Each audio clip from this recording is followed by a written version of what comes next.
केंद्र प्रमुख भरतीचा निकाल लागला. पण निकालानंतर ज्या गोष्टी समोर आल्या, ह्या समोर आल्या गोष्टी बघितल्यानंतर असं वाटतंय, की हा उगाच ह्या उमेदवारांना दिलेला मनस्ताप आहे. शिक्षकांना माहिती नाही की एक्झाम कशा होतात. त्यांना माहित नाही की तुम्ही कशा पद्धतीने आतापर्यंत इतर एक्झाम घेतलेल्या आहेत. मग यांच्या बाबतीत हा निर्णय का घडला? आता ह्या 6 चुका नेमक्या कोणत्या? हा व्हिडिओ शेवटपर्यंत बघा. आवडला, पटला तर तुमच्या सगळ्या ग्रुपमध्ये लगेच शेअर करा. आवडला, पटला तर खाली कमेंटमध्ये पण तुम्ही व्यक्त व्हा. ह्या गोष्टी बोलल्याशिवाय होत नाही. यावरती आम्ही पण फॉलोअप घेतोय, तुम्ही पण सगळ्यांनी संघटित होऊन फॉलोअप घ्या. आता तुम्हाला काय नेमकं चुका आहेत बघा. मला ज्या आत्ताच्या माझ्या नॉलेजनुसार, माझ्या अभ्यासानुसार मला जे वाटलं, मला जे दिसलं आणि माझ्या नॉलेज नंतर मला कळत नॉलेजनुसार मला कळतं की हे चुकीचं आहे. त्यामुळे मी हे मुद्दे मांडलेत. सो हे सगळ्यांना पटतील, सगळ्यांना मान्य असतील किंवा मी बोलतो ते खरंच आहे असं मला अजिबात म्हणायचं नाही. फक्त मी मुद्दे मांडतोय. तुम्हाला काय वाटतं मला कमेंटमध्ये कळवा. कदाचित तुम्हाला 6 पैकी 2 मुद्दे, 3 मुद्दे, 1 मुद्दा वाटू शकतो. सो माझं फक्त एवढंच म्हणणं आहे की ट्रान्सपरन्सी नाव देतात ना, तर खरंच ट्रान्सपरन्सी तुमची दिसली पण पाहिजे.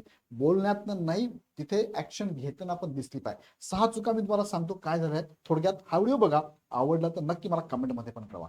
त्या 6 चुका तुमच्या समोर मी ठेवलाय. एक एक एक्सप्लेन करतो मी तुम्हाला. तुम्हाला आता ह्या नाव बघून लगेच कळणार नाही. एक एक एक्सप्लेन करतो. पहिले काय, सीडी 2026 निकाल पेंडिंग. कुणीही भरू शकतो टीईटी पात्रता माहितीची फॉर्म.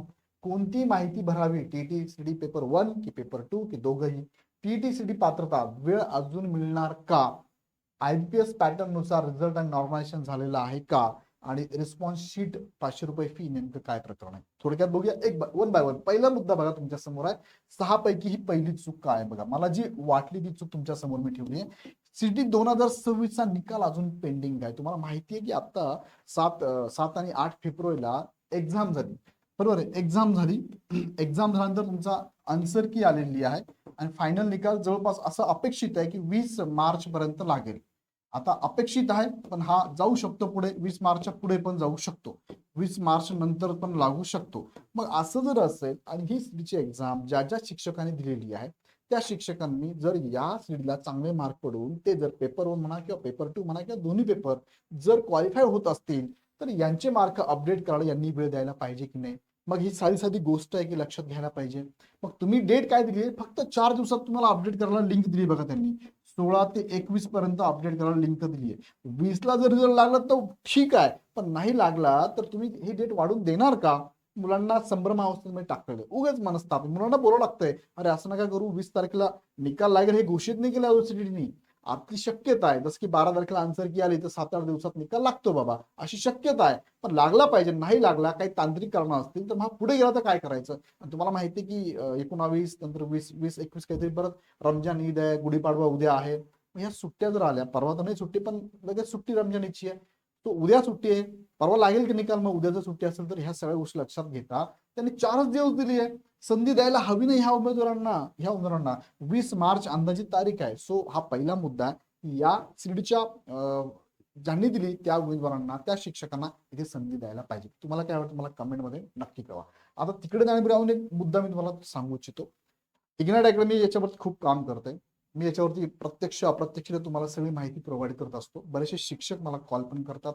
काही मुद्दे त्यांनी उपस्थित केले. तुमच्यापैकी काही शिक्षकांनी मला सांगितलं सर यावरती लक्ष द्या, यावरती आवाज उठवा. ते पण मी मान्य करून ते व्हिडिओ घेतलेले आहे. पूर्ण GR सगळी इन्फॉर्मेशन काढून तुमच्यापर्यंत देत आहे. आमची टीम सुद्धा तुम्हाला खूप चांगल्या पद्धतीने मार्गदर्शन करते. तुम्हाला सगळी टीम परिचित आहे. बरेचसे विद्यार्थ्यांनी आमच्याकडे बॅचेस पण लावलेल्या होत्या.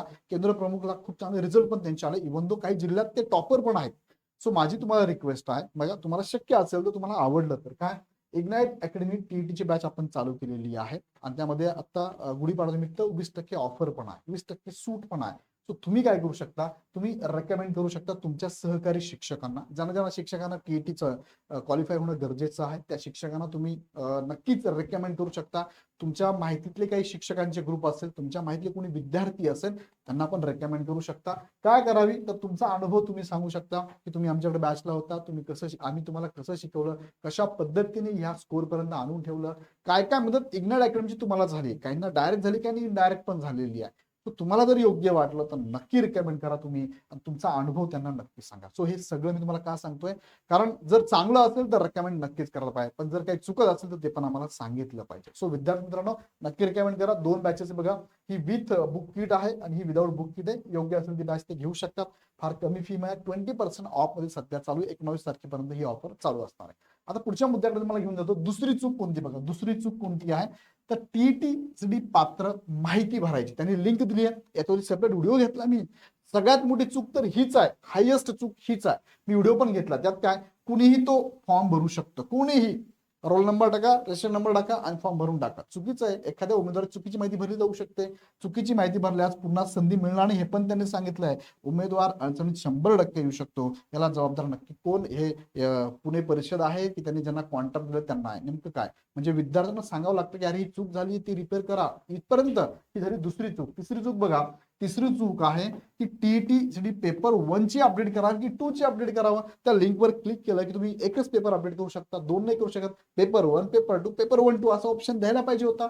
मग विद्यार्थी संभ्रमावस्थेमध्ये सर आम्ही करायचं काय, मग आम्ही दोन्ही पेपर पास आहे, पण नेमकं तुम्ही ते कन्सिडर काय करणार आहे? तुम्ही कन्सिडर पेपर 1 करणार आहे प्राथमिक विद्यार्थ्यांना 1 ते 5 गटाला, किंवा पेपर 2 6 ते 8 गटाला? नेमकं काय करायचं? तर हे पण चुकीचं आहे. जाहिरातीमध्ये ठळक मुद्दे दिलेले नाहीत आहे. प्रसिद्धी पत्रकामध्ये सुद्धा स्पष्ट उल्लेख केलेला नाहीये. माहिती भरताना पेपर 1 पेपर 2 कसे भरू शकतात विद्यार्थी? ऑप्शनच नाहीये. दुसऱ्यांदा अपडेट करता येत नाही. मग तो गोंधळ आहे. मग कोणतं पकडणार? पहिल्यांदा पेपर 1 टाकला, नंतर दुसरा पेपर टाकला, तर नेमकी कन्सिडर कोणतं करणार आहे, पेपर 1 की पेपर 2? सो जर ते दोन्ही पेपर पास आहेत, दोघांची अपडेट करायला त्यांनी मुद्दा द्यायला पाहिजे होता. ही तिसरी चूक. चौथी चूक बघा, चौथी चूक काय आहे? टीईटी पात्रता. आता बघा, सर्वोच्च न्यायालयाने निर्णय दिलेला आहे की 1 सप्टेंबर 2027 पर्यंत या विद्यार्थी शिक्षकांना टीईटी क्वालिफाईड व्हायचं आहे. म्हणजे वेळ दिलेला नाही, वेळ दिलेला होता, वेळ दिलेला आहे. कोर्टात केस काही पेंडिंग पण आहे. कोर्टात कोणती केस पेंडिंग आहे या संदर्भातच पदोन्नती देताना जर त्या शिक्षकांना वेळ दिलेला आहे 1 सप्टेंबर पर्यंत, तर त्यांना आता पदोन्नती द्यायला हरकत नाही. आता पदोन्नती द्या. जर ते टीईटी ह्या डेट पर्यंत पास नाही झाले तर मग त्यांची पदोन्नती काढून टाका. या संदर्भात नागपूर कोर्टामध्ये केस पण चालू आहे. सो याचा पण विचार, आता हा मुद्दा कोणाला पटेल कोणाला नाही पटणार, पण हा एक मुद्दा आहेच खरं म्हणजे. यावरती पण विचार करायला हवा. पाचवी चुकीची गोष्ट मला जी वाटली ती आहे रिझल्ट आणि नॉर्मलायझेशन कसं लावलं बघा तुम्ही. रिझल्ट कसं लावला, आयबीपीएस निकाल कसा लावतो माहिती का? आयबीपीएसचा पॅटर्न काय, निकाल लावण्याचा विद्यार्थ्यांचा काय असतो, तर तुमचे रॉ मार्क देते बघा, रॉ मार्क देतं. नंतर नॉर्मलायझेशन करतंय, नंतर तुम्हाला काय रिस्पॉन्स शीट पण देतं ते, नंतर तुम्हाला ऑब्जेक्शन पण घ्यायला देतं ते. ह्या सगळ्या गोष्टी घडल्या का ह्या एक्झाम मध्ये? नाही घडल्या. आयबीपीएस पॅटर्न नुसार त्यांनी विद्यार्थ्यांचे नावं सुद्धा दिलेले नाहीये. आयबीपीएस असं देत नाही, नावं सहित आयबीपीएस देत असतं. तो ही चुकीची गोष्ट आहे. का दिलं नाही त्यांनी नावं? का बरं? इथून पाठीमागच्या इतर ज्या एक्झाम आहे, इतर सर्व परीक्षांप्रमाणे नॉर्मलायझेशन का नाही केलं यांनी? सगळ्यात बघा, एक्झाम कशी झाली, 2 दिवस झाली, 3 आणि 4 फेब्रुवारी मध्ये झाली, 6 शिफ्ट मध्ये झाले. सो 6 शिफ्ट मध्ये झालं, पेपरची डिफिकल्टी लेवल वेगवेगळी असू शकते ना. 100% शिफ्ट मध्ये झाली तर तुम्ही नॉर्मलायझेशन अप्लाय करतात ना. कोर्टाचा निर्णय आहे, कोर्टाने ऍक्सेप्ट केलेला आहे, मग हे तुम्ही का डावललं? इथं हा एक चूक झाला. हा एक महत्वाचा मुद्दा आहे. आणि शेवटची चूक जी आहे ती आहे रिस्पॉन्स शीट विद्यार्थ्यांना फ्री मध्ये द्यायला हवं. त्याचे तुम्ही काय करताय? 500 रुपये घेताय. खरं म्हणजे फ्री देतात तुम्ही लोक, मग का बरं फी घेताय? फॉर्म भरायला 1000 रुपये घेतले तुम्ही, इथे परत 500 रुपये मागतात. युपीआय पेमेंट करता येतं, सोपी पद्धत असते. युपीआय तुम्ही फोन पेने करू शकतात, पण त्यांनी ते काय केलंय, डेबिट आणि बँकिंगचा ऑप्शन दिलेला आहे. म्हणजे बघा आता काय, डेबिट कार्ड अपडेट करा. एखाद्या उमेदवाराकडे नसेल, नाही करायचं त्यांना, तर मग काय ऑप्शन आहे? तुम्ही द्यायला पाहिजे होतं. ऑब्जेक्शन लिंक का नाहीये? ऑब्जेक्शन, एखाद्या प्रश्नाबाबत ऑब्जेक्शन असेल तर काय करायचं? रिस्पॉन्स शीट त्यांना 15 दिवसात मिळणार आहे, मेलवरती मिळणार आहे, लगेच नाही मिळणार आहे. म्हणजे तुम्ही लगेच हा मुद्दा उचलू शकत नाही. त्यांची जर चुका असेल तर 15 दिवसात मिळेल तुम्हाला. दुसरं काय, ऑब्जेक्शनची लिंकच नाही, ऑब्जेक्शन घेऊ शकत नाही. प्रश्न चुकीचा का, चुकीचा बरोबर काहीच बोलू शकत नाही. 15 दिवसात तुम्हाला हे देणार.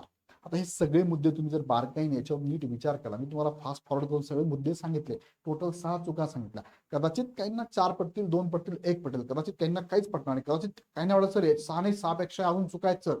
सो मला तुम्ही निस्वार्थपणे, निश्चिंतपणे, तटस्थपणे मला कमेंटमध्ये कळवा. आणि तुम्हाला वाटतं की सर हे सगळं बरोबर चाललेलं, ते पण मला नक्की कळवा. पण हा व्हिडिओ तुम्ही बघितल्यानंतर तुम्हाला वाटलं की नाही सर तुम्ही बोलतात ते बरोबर आहे, तर नक्की हा व्हिडिओ तुम्ही प्रत्येकाने 10 उमेदवारांना शेअर करा, किंवा ऍटलीस्ट एका ग्रुपमध्ये नक्की शेअर करा आणि त्यांना सुद्धा इथे व्यक्त व्हायला लावा. कारण जास्तीत जास्त तुम्ही व्यक्त झाला, कमेंट टाकली, शेअर केला, लाईक केलं, तर हा व्हिडिओ जास्त व्हायरल होईल आणि हा संबंधित डिपार्टमेंटकडे पण पोहोचला पाहिजे. सो तुम्हाला काय वाटतं मला कमेंटमध्ये नक्की कळवा. हा व्हिडिओ बघितल्यानंतर तुम्हाला काय वाटतं मी कमेंटमध्ये नक्की तुमच्या कमेंटची वाट बघतो, तुमच्या कमेंट बघतो. आणि परत एकदा सांगतो की इग्नाइट अकॅडमीबद्दल तुम्हाला जर वाटत असेल की निस्वार्थीपणे हे खूप चांगलं शिकवतात, मार्गदर्शन करतात, फीज कमर्शियल आम्ही आहोतच, नो डाऊट की फी घेतोय आम्ही ती फार कमी फीमध्ये, मात्र देताना आम्ही जे देतोय ते फार चांगलं देतोय. तुम्हाला याबद्दल नक्की अनुभव आला असेल तर तुमच्या मित्रांना नक्की शेअर करा आणि ह्या व्हिडिओच्या कमेंटमध्ये तुमच्या कमेंटची मी नक्की वाट बघतो. आवडला व्हिडिओ तर लाईक करा, सगळ्यांना शेअर करा आणि पुढचे अपडेट बघण्यासाठी चॅनल सबस्क्राईब करून बेल आयकॉन क्लिक करा. पुन्हा व्हिडिओ आपण नेक्स्ट व्हिडिओमध्ये. धन्यवाद.